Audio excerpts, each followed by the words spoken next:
নমস্কার বন্ধুরা, যে যেখান থেকে আমার ভিডিওটি দেখছেন আশা করি সবাই ভালো আছেন, সুস্থ আছেন। তো চলে আসলাম নতুন আরেকটি রান্নার ভিডিও নিয়ে। আজ রান্না করব কচু দিয়ে কই মাছ, কচুরলতি দিয়ে মলা মাছ, আলু বেগুন দিয়ে চিংড়ি মাছ। তো মাছগুলি আগেরই কাটা ছিল, যার জন্য সকালবেলা মাছের ঝামেলাটা ছিল না। তো ওই যে লতি নিয়ে বসছি, একেবারে 1 ঘন্টা লতিগুলি পরিষ্কার করতে আমার সময় লাগছে। আর এই যে কচু, দুটোটাই কিন্তু ঝামেলার একটা এই সবজি। আর লতি তো একেবারে কোমর ব্যথা হয়ে গেছে এই লতি বাছতে বাছতে, এরকম একটা অবস্থা।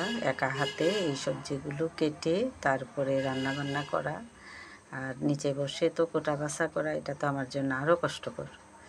তারপরেও কি করা, মুখের স্বাদে তো অনেক কিছুই কষ্ট হলেও কিন্তু খেতে হয়, কারণ লতিটা আমার অনেক পছন্দের একটা খাবার। শুটকি বলেন আর লতি বলেন, দুটোটাই আমার পছন্দের খাবার। ঘরে অন্যরা এতটা পছন্দ না করলেও নিজে আমি অনেক পছন্দ করি যে শুটকি দিয়ে সবজি রান্না করা, লতি রান্না করা বা কচু রান্না করা, এগুলি আমার অনেক ভালো লাগে খেতে।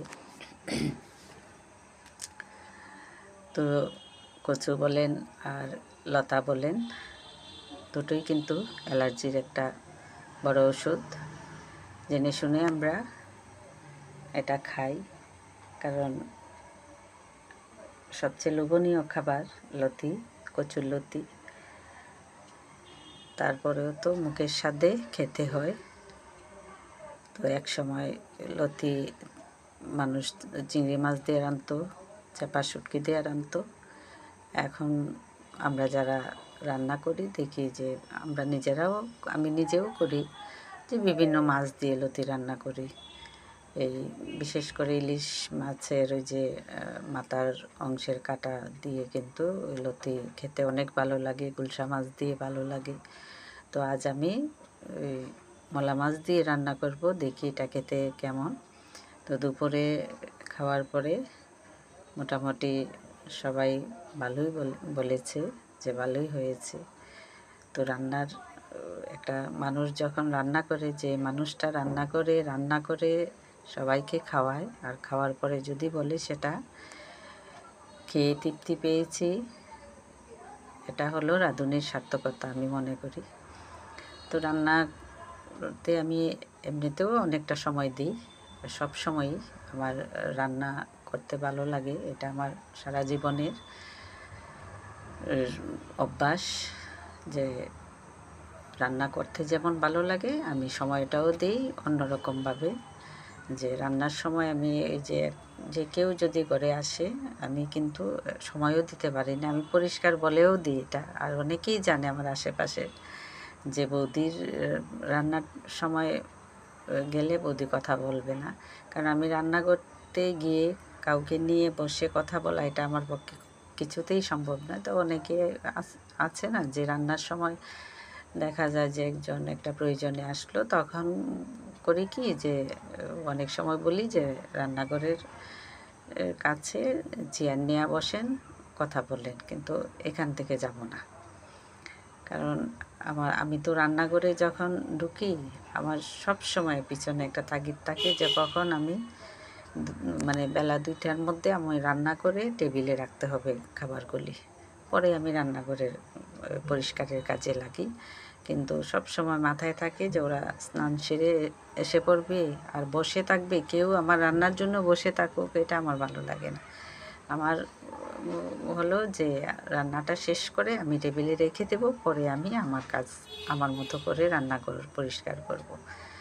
তো যার কারণে না আমি সব সময় ঘড়ি ধরেই কিন্তু আমি কাজ করি, এটাও আমার আরেকটা অভ্যাস।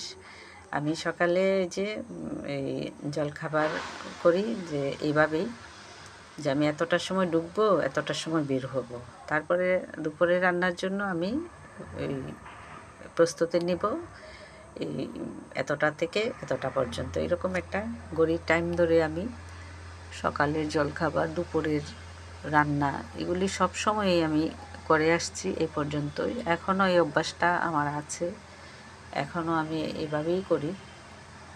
ঘড়ির কাঁটার সাথেই আমি এই সবটা কাজ করার চেষ্টা করি। এক বালতি কাপড় যদি আমি ভিজাই, তো তাও আমি ঘড়ির কাঁটার সাথে আমি কাপড়গুলি ধুই, কারণ আমার তো একদিকে রান্না, একদিকে অন্য কাজ।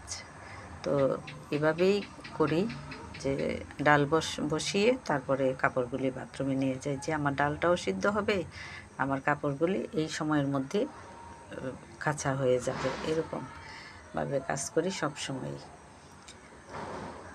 তো আপনাদের সাথে কথা বলতে বলতে এই যে তরকারি ফোড়নে দিয়ে দিলাম। আর লতিগুলি এত সুন্দর, যেমন কচুটা সিদ্ধ ভালো হয়েছে, এমন লতিগুলিও কিন্তু অনেক সুন্দরভাবে একেবারে আস্তা রয়ে গেছে। আছে না অনেক এই লতি একেবারে গলে যায়, এই লতিগুলো কিন্তু একেবারে গলে নাই, আবার টিপ দিলে একেবারে নরম, এরকমভাবে লতিগুলো সিদ্ধ হয়েছে।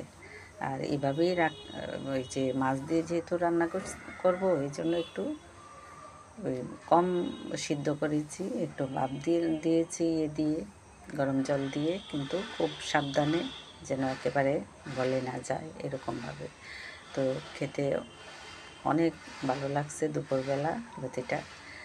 আর আমার হাজব্যান্ড আবার ওই লতি, মুখি, কচু এগুলি অনেক পছন্দ করে উনি, ওনার কাছে অনেক ভালো লাগছে তরকারিটা। তো আজকে একেবারেই সব রান্নাই কিন্তু একেবারে চুলকানির রান্না, চুলকানির ওষুধ বলতে পারেন। তারপর ওই যে আমাদের মুখের যে স্বাদ, জিভের স্বাদে যে কী খাইতেছি কী খাইতেছি না, এগুলি কিন্তু ভুলেই যাই, যে কিসে আমাদের ভালো হবে, কিসে আমাদের মন্দ হবে, তখন আর এটা মনে থাকে না কারো। আর লতা এমন একটা জিনিস, কচুরলতিটা, এটা সবারই পছন্দের, মোটামুটি বেশিরভাগ মানুষই পছন্দ করে। তো এদিকে এই যে একটু চিংড়ি মাছ দিয়ে, অল্প আলু বেগুন দিয়ে একটু ভাজি করলাম, কারণ নাতনিটা এই লতি, কচু বা কচু এগুলি একটাও খাবে না, তো কী দিয়ে ভাত খাবে, শুধু ডাল। তো ভাবলাম যে একটু আলু বেগুন দিয়ে ওর জন্য ভাজি করে রাখি, ও স্কুল থেকে এসে যেন খেতে পারে। তো এটা খেয়েও খুব পছন্দ করেছে, যে এই খুব ভালো হয়েছে, জালটা একটু কম খায়। তো আমার মরিচটা দেখতে কিন্তু লাল, কিন্তু মূলত জাল না, একদমই। হয়তো আপনারা বলতে পারেন যে এত ঝাল, এত মরিচ দিই, কিন্তু মরিচটা এমনভাবেই কিনি যে জাল কম যেন থাকে, রঙটা যেন ভালো থাকে, এইভাবে দেখে তারপরে কেনা হয়। তো এই যে সবগুলি তরকারি মোটামুটি হয়ে গেছে, খেতেও বেশ ভালো লাগছে। তো আজ এই পর্যন্তই। ভালো থাকবেন, সুস্থ থাকবেন, আমার পাশে থাকবেন। ধন্যবাদ সবাইকে।